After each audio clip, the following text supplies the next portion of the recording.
The assassin.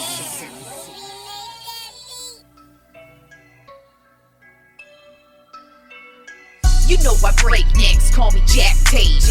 I have no regrets while your life is fading. I'm a crazy fuck equivalent to Satan. When I'm behind the mic, I feel like the greatest. You know I break necks, call me Jack Tate. I have no regrets while your life is fading. I'm a crazy fuck equivalent to Satan. When I'm behind the mic, I feel like the greatest. What up, y'all? You're listening to Sports Talk with Tropp, and I'm your host, Katie Tropp. Well, Thursday Night Football actually ended up being a really good game. I was kind of expecting it to be a blowout, but division matchups sometimes actually end up being really good games, and this one ended up being a good game. The Miami Dolphins actually made it competitive all the way to the very end, but of course, Tua do what Tua do, and that is on the drive in which the Dolphins could have taken the lead or tied it up. I can't remember. Regardless, they were making a drive to get going and I think it was to tie it up. Yeah, because I think Buffalo just took the lead to go back up 28-21, and so Miami needed a touchdown. That's right. So yeah, that's what happened. And Tua, of course, threw an interception on that drive, and Buffalo was able to get the interception and walk away with the win, 31-21. But I gotta say, man, Miami really did take it to them. Buffalo really, on the defensive side of the ball, they were getting blown up in certain aspects of the game. They were really getting blown up by the receivers. The running game was actually they were pretty successful with it last night as well in Miami. So it wasn't that perfect of a game, but still Buffalo got the win, and they are 3-0, but they looked real good on the offensive side of the ball. Of course, Josh Allen, 22 for 28, 213 yards and 3 touchdowns. And then Cook, he continues to cook at the running back position. He had 108 yards and a touchdown on the ground, and it kind of felt like every time he got the ball, he was gashing the Miami Dolphins defense. So offensively, the Buffalo Bills looked like they had no problems.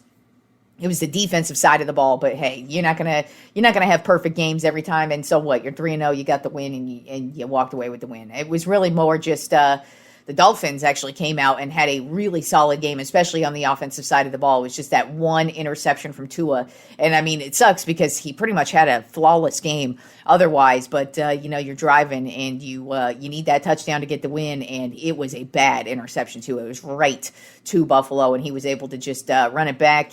And they were able to add 3 points to that already 28-21 lead. But Buffalo gets the win last night, 31-21. Moving on to the rest of week 3, and also my head-to-head matchup with Simon Ruvalcaba. Last week I went 11-5 to bring my season total up to 21-11, and he went 8-8 to bring his season total up to 22-10. So he is only one game ahead of me now. So the Furious comeback is alive.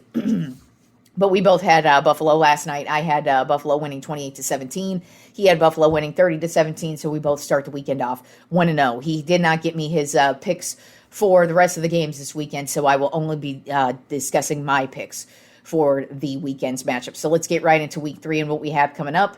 Beginning with the Atlanta Falcons at the Carolina Panthers. Right now the Falcons are a 3.5-point favorite.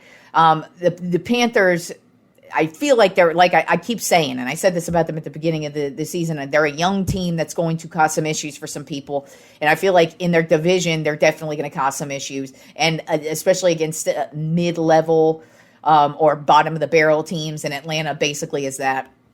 They're mid-level, bottom-of-the-barrel team. And so I kind of feel like this is actually going to be a good game. Probably, I wouldn't be shocked if it's a walk-off win where it's a walk-off field goal, walk-off touchdown, some type of deal like that. But I feel like Carolina is due for a win. Atlanta is not that good of a team, so I kind of feel like this is just going to be a battle back and forth, and I've got Carolina winning a close one, 21-20.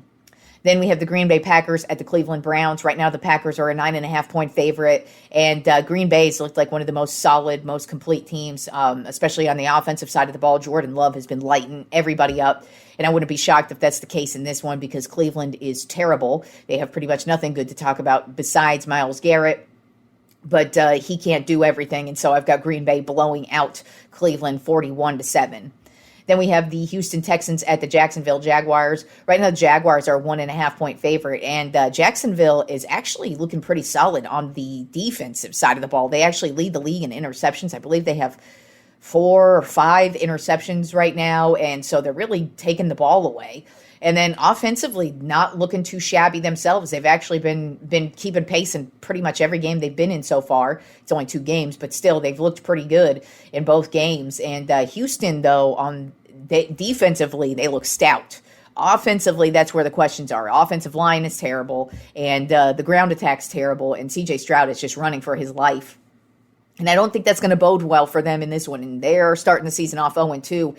And I actually think they're going to start the season off 0-3. I've got Jacksonville winning a close one, 24-21.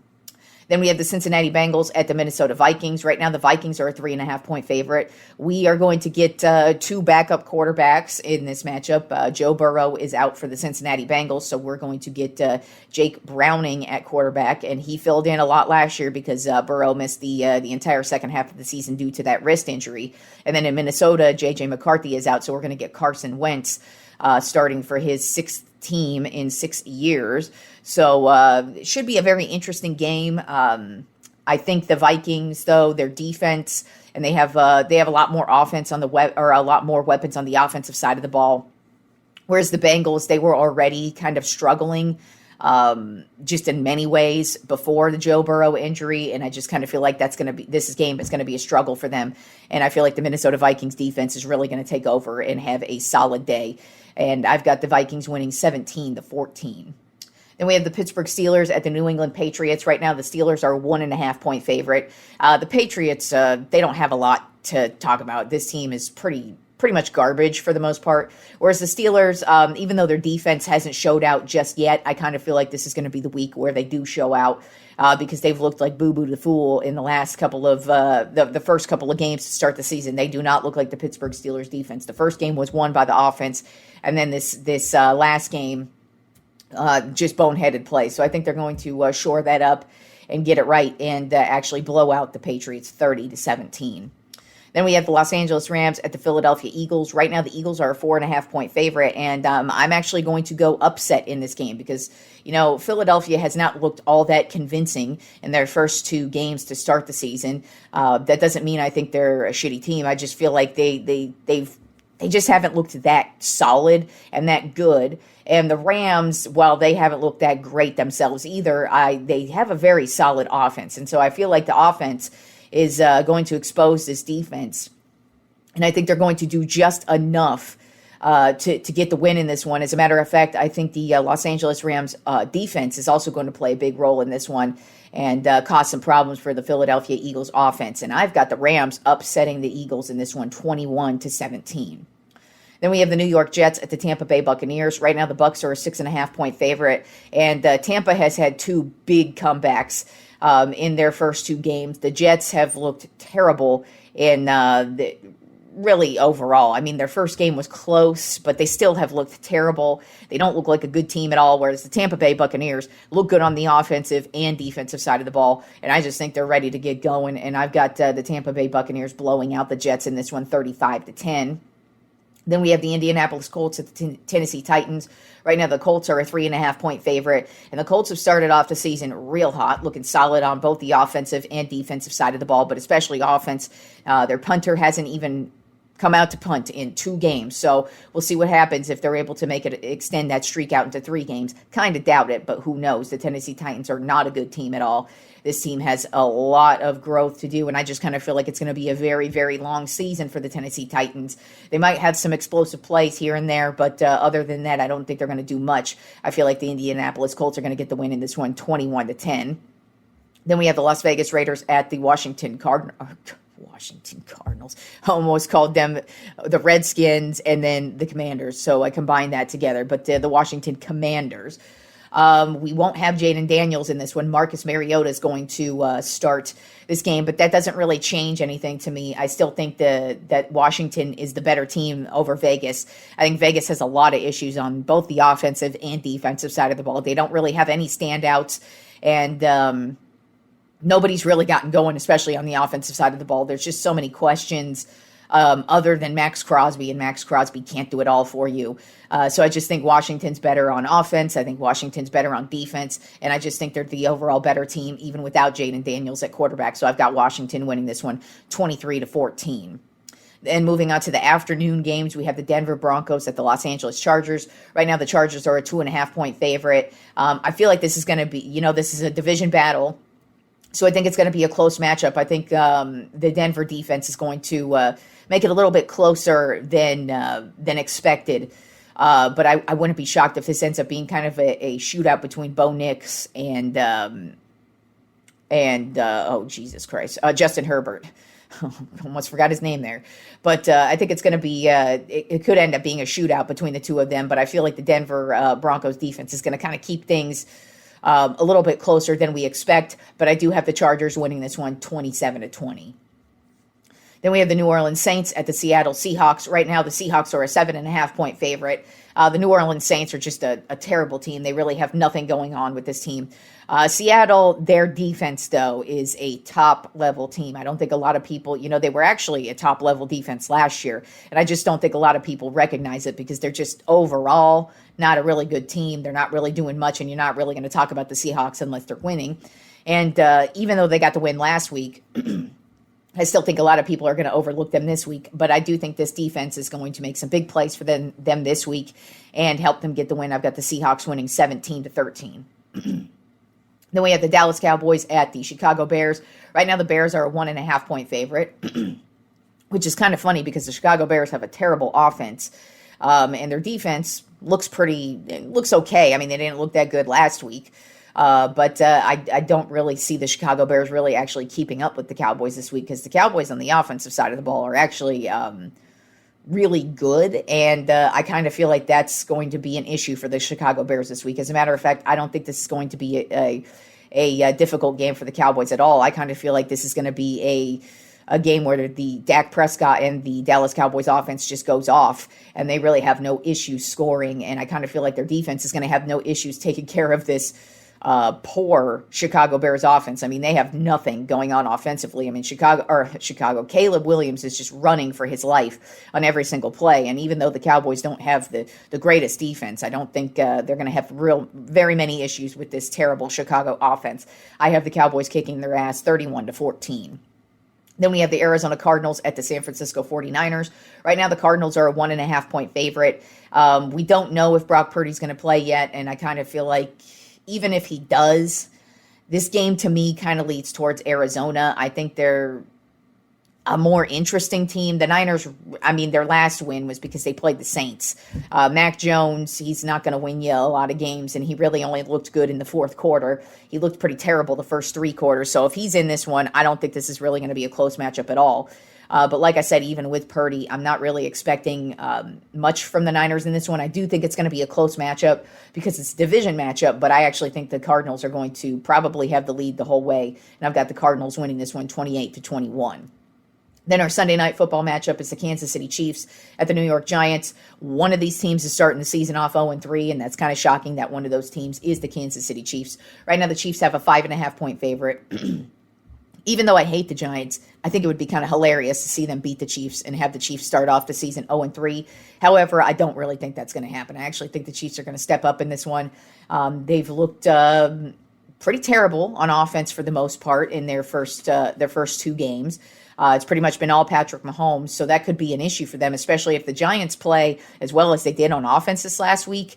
You look at it, the Chiefs' defense actually has not looked good at all in the first two games as well. So if they're not able to contain the Giants on defense, and this turns out to be like a shootout, don't be shocked if the Giants win this one because the Chiefs don't have a lot of firepower anymore. They pretty much just have Mahomes magic, which does matter, but I don't know. That could end up being not really a big deal this season because so far in the first two games, it has not mattered at all. So don't be shocked if the Giants are able to get the upset in this one, but I'm not going with the upset in this one simply because I think the Chiefs are the better team. I don't really see them starting the season 0-3, especially against a terrible Giants team. The Giants are really not that good. So I have the Chiefs winning a close one, 23-17. All right, moving on to baseball and the baseball playoffs. We are closing in on the last week of baseball. So here is how we are looking at it as far as the playoffs go. We had one more team clinch a playoff spot. Only National League teams have clinched playoff spots. As I've been saying all season long, the National League is head and shoulders above the American League right now. And I mean, real talk, the American League, it's going to be very interesting to see because there's, to me, no clear shot, because Detroit right now is actually circling the drain. They are not heading into the playoffs looking good at all. And then you look at Toronto, not looking that hot. It's kind of looking like the Yankees are the hottest team right now. So that's not looking good for the rest of the American League. The National League, I see all these teams beating up on each other. So it's gonna be very difficult to predict who's even headed to the World Series this year, because there's so much going on in both the American League and National League. So let's start off with the American League, and who's got the top spot right now in the American League East is the Toronto Blue Jays. They would be the number one overall seed if the playoffs were to start today. Right now they have a 3-game lead over the New York Yankees, but like I said, the New York Yankees are surging, and they are actually looking like the best team in the American League. And if they keep it up, even though their defensive issues are a huge problem for them, so what? They've got a lot of offense, and they've got excellent pitching with Fried and Rodon right now. So watch out for the Yankees. Then right now in the American League Central, the Detroit Tigers only have a 3.5-game lead over the Cleveland Guardians. The Guardians just swept the Tigers yesterday, and it was a Scooble day too. As soon as they took Scooble out, that's when shit got real for the Tigers. But the Guardians are right on their ass. The Guardians could actually take this division, and don't be shocked if they do, because the Guardians are always this type of team. When it comes to the playoffs, when it comes to the second half push, the Guardians always know how to get it done. So don't be shocked if you see them take over this division, and that would be shocking because the Tigers have had it all season long. But the Tigers are starting to lose their grip, and this is not a time you want to lose your grip, especially with the last week of the season approaching. And then right now in the American League West, we have us a tie between the Houston Astros and the Seattle Mariners. Mariners tied it up again last night. The Astros had the day off. Mariners got a win yesterday, so they are both tied for the West. So it's going to be a battle for the West all the way until the last week of baseball. And then right now in the American League wildcard spots, the Yankees hold down the top spot. And then Houston and Seattle, whoever wins that division has the second spot in the wild card. And then, whoever doesn't win the division has the second spot in the wild card. And then the Boston Red Sox. And then on the outskirts, on the outside looking in for the wild card spots, we have the Cleveland Guardians and the Texas Rangers. And then turning to the National League, of course, the top spot right now remains the National League Central. The Milwaukee Brewers would be the number one overall seed. They have clinched the playoff spot, and they have a 6-game lead right now over the Chicago Cubs for the Central. Then the National League East, the Philadelphia Phillies hold a 12-game lead over the New York Mets, and the Philadelphia Phillies have clinched the playoff spot. And then the National League West, the Los Angeles Dodgers hold a 3-game lead over the San Diego Padres right now.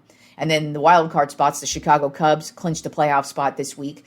So right now they are the only technical wild card team. If they don't win their division, which it kind of looks like Milwaukee's got this, it's going to take an epic collapse for Milwaukee and a huge run from the Chicago Cubs to really win their division. But regardless, they are in the playoffs. Both teams are in the playoffs. Then we have the San Diego Padres and the New York Mets rounding out the wild card spots, with the Arizona Diamondbacks and the Cincinnati Reds and the San Francisco Giants all on the outside looking in of those wild card spots. So like I said, we have this last week of baseball coming up. This is where it matters. We need to see what happens with the American League East. Are the Yankees going to overtake that American League East, or are the Blue Jays going to keep it moving? Then in the American League Central, did not think we were going to have issues with the Tigers, but we might have issues with the Tigers if the Guardians keep on winning. And then the American League West, the American, what am I, Patrick Star? I said West. But anyways, in the American League West, the Houston Astros and Seattle Mariners are tied up, so that's definitely going to go down to the wire. And then, of course, the wild card spots are going to go down to the wire as well, because you got all these 5 teams legitimately competing for that last spot, or for those 3 spots in the wild card. And then in the National League, it's looking like the Central and the East are in the West. I kind of feel like all the division, who's got the division league right now, are going to win their divisions. It's just really the wild card spots, and I kind of feel like those are set. It's really just if the Mets fall apart, and even if the Mets fall apart, the Diamondbacks haven't got going this year, the Cincinnati Reds haven't got going this year, and the Giants haven't got going this year. Those 3 teams pretty much are the same. They are very streaky, and it just kind of feels like they're on the bubble, and every time they get going, they just fall off the bubble. So I kind of feel like we're looking at what we're looking at, but we'll see where we are next week, because the playoffs begin September 30th. All right, y'all, enjoy the weekend of sports, and I will talk to you fools on Monday.